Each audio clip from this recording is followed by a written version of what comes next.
I am here today to submit myself to my compatriots, to lead them down this road of peace and democratic transition. That this is a golden and historic opportunity to put an end, on the one hand, for a regime that has repressed its own citizenry for its own benefit all these years. If the West throws the regime a lifeline, there will be more bloodshed and chaos, because this regime will not submit or surrender after it has been humiliated.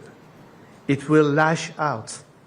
As long as it is in power, no country and no people are safe, whether on the streets of Washington, Paris, Jerusalem, Riyadh, or Tehran. There is only one way to achieve peace: a secular, democratic Iran. I am here today to submit myself to my compatriots, to lead them down this road of peace and democratic transition. I do not seek political power, but rather to help our great nation navigate through this critical hour towards stability, freedom, and justice. To the people of Iran, I see your courage, I feel your pain. I know you are suffering. I know many of you are afraid for your loved ones, your children, your future. So I speak to you today with a heavy heart. I worked for years, for decades, so that the scourge of war would never reach the borders of our land.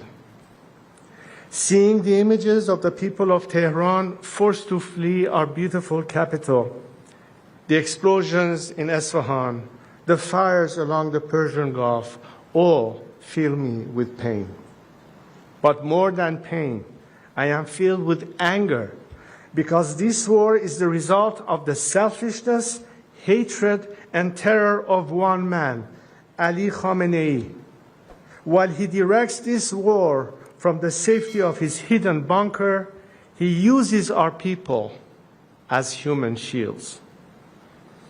It is time to end the suffering. So today, I have a direct message for Ali Khamenei.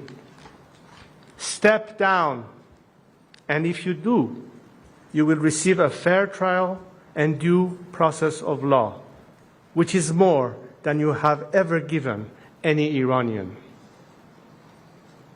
To other senior regime officials, those of you whose hands are soiled with the blood of the Iranian people, you too will have to face justice.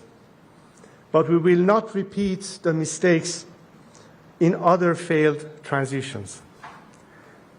To those of you who are loyal to the Iranian nation and not the Islamic Republic, there is a future for you in a democratic Iran, if you join the people now.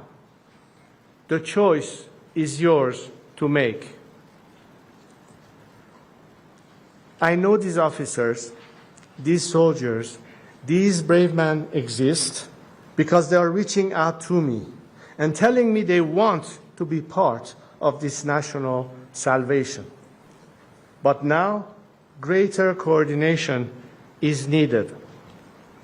So to that end, today I am announcing that I am establishing a formal channel for military, security, and police personnel to reach out directly to me, my team, and our expanding operation.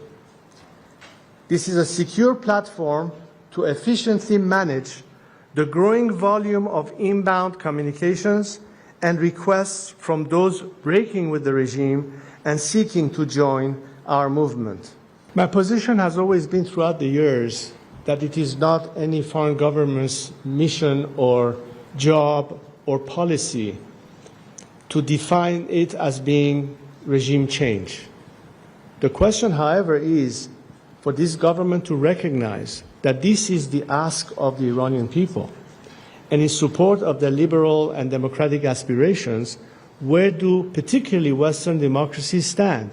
Are they going to continue to appease this regime and throw it another lifeline at the expense of the Iranian people? Or will they this time recognize that this is a golden and historic opportunity to put an end, on the one hand, for a regime that has repressed its own citizenry for its own benefit all these years, but also to put an end to any threat that this regime represents? If America or Israel had to respond under whatever threat, ultimately they have to recognize that by a change of regime, everything changes. So it's not that they need to advocate for regime change. It is that they simply have to recognize that regime change is the only ultimate solution, which is exactly why I'm here today and why we need to work together so that, A, we guarantee Iran and Iranians a democratic future, but also through that democratic future, it will give the world a sense of relief and trust that that element will lead to stability, to peace, and an end to any aspect that has been threatening and menacing the world and the region because of the nature of this regime.